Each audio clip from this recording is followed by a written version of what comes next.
Assalamualaikum warahmatullahi wabarakatuh. Perkenalkan, kami dari kelompok 2 yang akan menjelaskan tentang perencanaan karir di tugas OTK kepegawaian kali ini. Perkenalkan, saya Salwa Salsabila. Nama saya Difka Aulia Inisa. Perkenalkan, nama saya Hilda Arinda Bekti. Perkenalkan, nama saya Lutfiatul Izas. Perkenalkan, nama saya Astrid Nur Ainisha. 1. Pengertian perencanaan karir. Perencanaan adalah proses mendefinisikan tujuan organisasi, membuat strategi untuk mencapai tujuan itu, dan mengembangkan rencana aktivitas kerja organisasi. Karir adalah urutan posisi yang terkait dengan pekerjaan yang diduduki seseorang sepanjang hidupnya.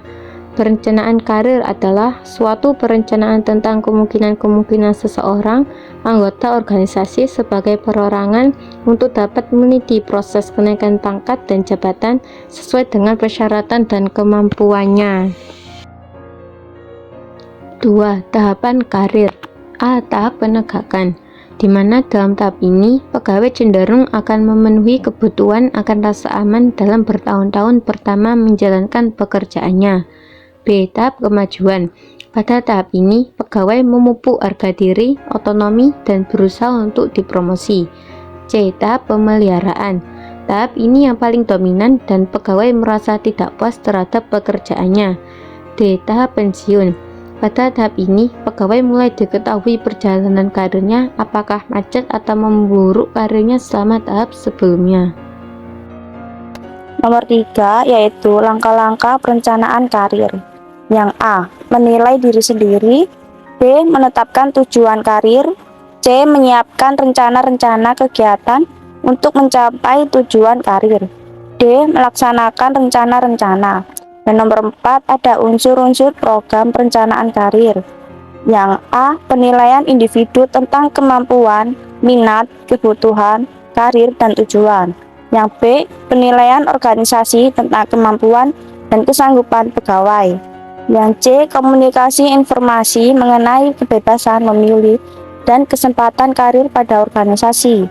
Yang D. Penyuluhan karir untuk menentukan tujuan-tujuan realistis dan rencana untuk pencapaiannya.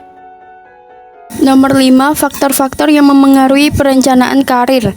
A. Tahap kehidupan karir. Seseorang akan berubah secara terus-menerus dan memandang perbedaan karir mereka pada berbagai tingkatan dalam hidupnya. Adapun yang dilakukan individu dalam upaya pengembangan karirnya meliputi tahap sebagai berikut. 1. Entry stage merupakan tahap mulai memasuki organisasi. Individu akan bertanya apakah keahliannya diterapkan di sini dan lain-lain. 2. Mastery stage adalah tahap di mana seseorang menginginkan jabatan baru yang lebih tinggi, tahu menarik karena pengalaman dan juga keahlian yang dia miliki. Achievement stage yaitu ditandai dengan keinginan seseorang untuk dipromosikan pada jabatan yang lebih tinggi. Mind Career stage yaitu ditandai dengan keinginan untuk penilaian kembali karirnya karena motivasi kerja menurun. Passage stage dahulu tahap ini dikatakan masa-masa pegawai untuk mempersiapkan pensiun yang terjadi pada usia di atas 55 tahun sehingga tidak lagi berpikir untuk naik jabatan atau beralih ke jabatan lain. Yang B. Jangkar karir. Setiap orang dapat memiliki aspirasi latar belakang dan pengalaman yang berbeda antara satu dengan yang lain. Ada 5 perbedaan motif dasar karir, yaitu 1. Kemampuan manajerial. 2. Kemampuan fungsional. 3. Keamanan. 4. Kreativitas. 5. Otonomi dan kebebasan. Yang C. Jalur karir merupakan urutan jabatan-jabatan yang dapat diduduki untuk mencapai tujuan karir seseorang. Secara teori, beberapa sistem jalur karir sebagai berikut. 1. Vertikal system adalah jalur untuk karir yang dapat dilalui dalam suatu fungsi melalui hierarki. 2. Trunk and branch system adalah jalur yang mana seseorang menaiki posisi yang lebih tinggi diharuskan melalui posisi pada fungsi lain. 3. Planet job rotation stage adalah melakukan perencanaan yang teliti mengenai pengalihan seseorang dari satu jabatan sebelum menduduki jabatan tertentu. 4. Diamond system adalah jalur karir yang lebih banyak posisi berubah menyamping daripada naik. Di sini saya akan menjelaskan manfaat perencanaan karir. Manfaat perencanaan karir yang pertama yaitu bagi pegawai. Yang pertama, mempersiapkan diri dalam memperoleh tempat dan penghasilan yang sesuai. Yang kedua, efisiensi usaha dan penggunaan waktu. Yang ketiga, mencapai kepuasan pribadi. Yang keempat, memperoleh kesadaran dan pemahaman diri. Lalu ada manfaat perencanaan bagi perusahaan. Yang pertama, memuaskan hubungan kebutuhan karyawan sehingga dapat mendukung karyawan potensial. Yang kedua, terhindar dari penimbunan karyawan sehingga jumlah karyawan lebih terkontrol. Yang ketiga, mendorong pertumbuhan karyawan. Yang keempat, memberi kepastian. Yang kelima, aspek penting dalam rencana perusahaan di masa depan. Yang keenam, menjaga loyalitas karyawan sehingga menurunkan perputaran karyawan. Yang ketujuh, siap generasi. Yang kedelapan, mengembangkan promosi pegawai. Yang kesembilan, menciptakan keanekaragaman angkatan kerja. Dan yang terakhir, mempersiapkan penempatan di luar negeri.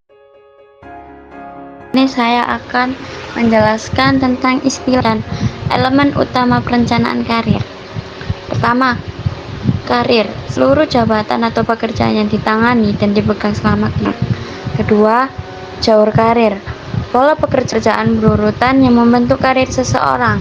Ketiga, sasaran-sasaran karir, posisi waktu yang akan datang, di mana seseorang berjuang untuk mencapainya sebagai bagian dari karirnya. Keempat, perencanaan karir, proses seseorang memilih melalui mana sasaran karir dan jalur kesasaran tersebut. Kelima, pengembangan karir, peningkatan pribadi yang dilakukan seseorang untuk mencapai satu rencana karir. Elemen utama perencanaan karir. Pertama, perencanaan karir individual, berfokus pada individual yang meliputi pelatihan, diagnostik, dan prosedur untuk membantu individu tersebut menentukan siapa saya dari segi potensi dan kemampuannya. Kedua, perencanaan karir organisasional, menginteraksi kebutuhan SDM dan sejumlah aktivitas karir dengan lebih menitik beratkan pada jenjang atau jalur karir. Sekian presentasi dari kami, kurang lebihnya mohon maaf. Wassalamualaikum warahmatullahi wabarakatuh.